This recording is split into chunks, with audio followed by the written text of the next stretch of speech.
सल्लल्लाहु अलैहि वसल्लम फरमाते हैं, माह रमजान शरीफ का एहतराम जो करे और एहतराम माह रमजान में जो लगवियात और खुराफात को तर्क कर दे, जो गुनाहों को छोड़ दे, ज़िना को, शराब को, झूठ को, बोहतान तराशी को छोड़ दे, आका फरमाते हैं उस रमजान शरीफ का एहतराम करने वाले के लिए अल्लाह ने जन्नत में एक ऐसा महल बनाया है।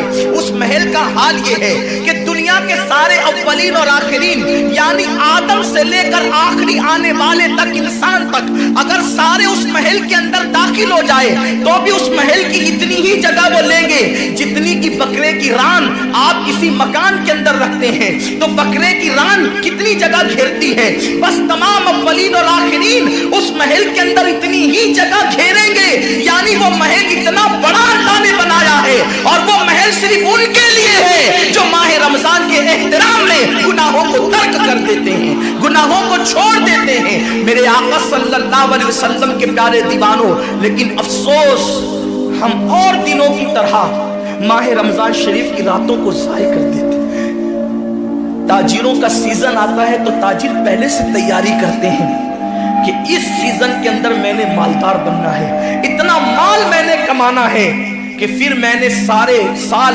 घर में बैठ करके खाना है। टेलर लोग तैयारी करते हैं, ईद के मौके पे इतनी मेहनत करेंगे रात दिन कि साल भर अगर कोई कस्टमर ना भी आए तो वो घर बैठ के आराम से खा सके। कपड़े वाले सोचते हैं कि सीजन आएगा, जो भी सीजन उनका आता है इतना कमाएंगे कि साल भर बैठ के खाएंगे। लोगों, जैसे कपड़ों का सीजन आता है, टेलरों का सीजन आता है, फलों का सीजन आता है, एक सीजन नेकियों का भी आता है, एक सीजन मगफिरत का भी आता है, एक सीजन जन्नती बनने का भी आता है, एक सीजन अल्लाह को राजी करने का भी आता है। अरे ये क्या कम है। मेरे रसूल सच्चे नबी सादिक व मज़दूक नबी ने फरमाया, माह रमज़ान की हर रात अल्लाह पहले आसमान पे तजल्ली करता है और अल्लाह अपने बंदे से पुकार पुकार कर गुरूब आफ्ताब से लेकर सुबह सादिक तुलू होने तक कहता है, मेरे बंदे अगर तू गुनहगार है तो मुझसे माफ़ी ताकि मैं तेरी मगफिरत कर दूँ, मैं तुझे जन्नत का परवाना अता कर दूँ। अगर तू गरीब है तो मुझसे दौलत मांग ताकि मैं तुझे दौलत अता कर दूँ। अगर तू नेमत से महरूम है तो नेमत मांग ताकि मैं तुझे नेमत अता कर दूं। यही वजह तो है हजरात सहाबा किराम जब रमज़ान शरीफ आता तो वो ऐसे तैयारियां करते थे जैसे हम अपने घरों की शादियों की तैयारी करते हैं। सहाबा इतने मसरूफ हो जाते रमज़ान शरीफ की तैयारियों में। और कैसी तैयारी करते, हम भी रमज़ान शरीफ की तैयारी करते हैं। हमारी तैयारी क्या है, सहरी में तुर्री के मसाले को चाहिए, सहरी के अंदर ये चाहिए, सहरी में वो चाहिए, इफ्तार में ये चाहिए, इफ्तार में वो चाहिए। मुझे इससे कोई जो है वो शिकवा नहीं, मेरे आका ने इससे मना नहीं किया। हुजूर फरमाते हैं कि रमज़ान शरीफ में घर वालों का दस्तरखान वसी कर दिया करो, घर वालों पे ज्यादा खर्च किया करो, इसलिए कि जो घर वालों पे रमज़ान शरीफ में खर्च करता है अल्लाह उसको अपनी राह में खर्च करने का सवाब अता करता है। और फारूक आजम फरमाते हैं जो रमज़ान शरीफ में कुशादगी करे घर वालों पर अल्लाह उसे जिहाद में खर्च करने का सवाब अता करता है। मुझे इससे कोई शिकवा नहीं। लेकिन सहाबा की तैयारी क्या होती थी, जब रमज़ान शरीफ आता सहाबा अपने बिस्तर को बांध दिया करते थे। रमज़ान शरीफ आता तो सहाबा बिस्तर को बांध देते थे। क्यों बांध देते थे बिस्तर को? इसलिए कि अब सोना नहीं है, सोने की रातें 11 महीने की रातें हैं। अब गफलत में जिंदगी नहीं गुजारना है, बल्कि रातों को जग कर, दिन को जग कर अल्लाह की इतनी इबादत करना है कि इबादत का सीजन आ गया।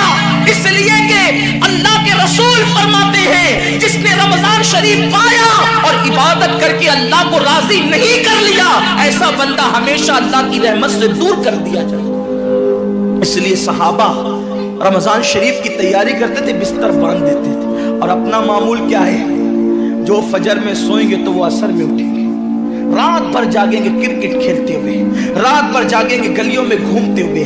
मेरे आका सल्लल्लाहु अलैहि वसल्लम के दीवानों, बहुत कीमती वक्त आ रहा है, बहुत कीमती महीना आ रहा है। ये वो महीना है जो जहन्नमियों को जन्नती बनाता है। आका करीम सल्लल्लाहु अलैहि वसल्लम फरमाते हैं हर इफ्तार के वक्त अल्लाह 60,000 ऐसे जहन्नमियों को जहन्नम से आज़ाद करके जन्नती बनाता है जिनका जहन्नमी होना वाजिब हो गया था। और एक मकाम पे फरमाते 5 लाख जहन्नमियों को हर इफ्तार के वक्त जहन्नम से आज़ाद किया जाता है। और इसी पे बस नहीं, हुजूर फरमाते हैं जब शबे जुमा आती है माह रमज़ान की, जुमेरात का सूरज गुरूब होता है, तो जुमा का सूरज गुरूब होने से पहले पहले तक हर सेकंड में 5-5 लाख जहन्नमियों को जहन्नम से आज़ाद किया जाता है। और जब जुमा का आखिरी वक्त आता है, आखिरी साहत आती है, मेरे करीम आका फरमाते हैं जुमेरात का सूरज गुरूब होने से लेकर जुमा का सूरज गुरूब होने तक हर लम्हे में जो 5-5 लाख को आज़ाद किया गया था, अब आखिरी सेकंड में जो गुरूब का वक्त होता है, जितने आज़ाद किए गए थे उतनों की तादाद के बराबर उस आखिरी साहत के अंदर अल्लाह अपने जहन्नमी बंदों को जहन्नम से आज़ाद कर देता है। कितना कीमती वक्त होता है, इफ्तार का वक्त कितना कीमती है, सहरी का वक्त कितना कीमती है, लेकिन उस वक्त भी हम कहाँ लगे होते। अब तो लोगों ने टीवी चैनलों पर प्रोग्रामात शुरू कर दिए, दीनी प्रोग्राम। मुझे दीनी प्रोग्रामात अगर टीवी पे नश्र होते हैं तो उससे कोई इख्तिलाफ नहीं है।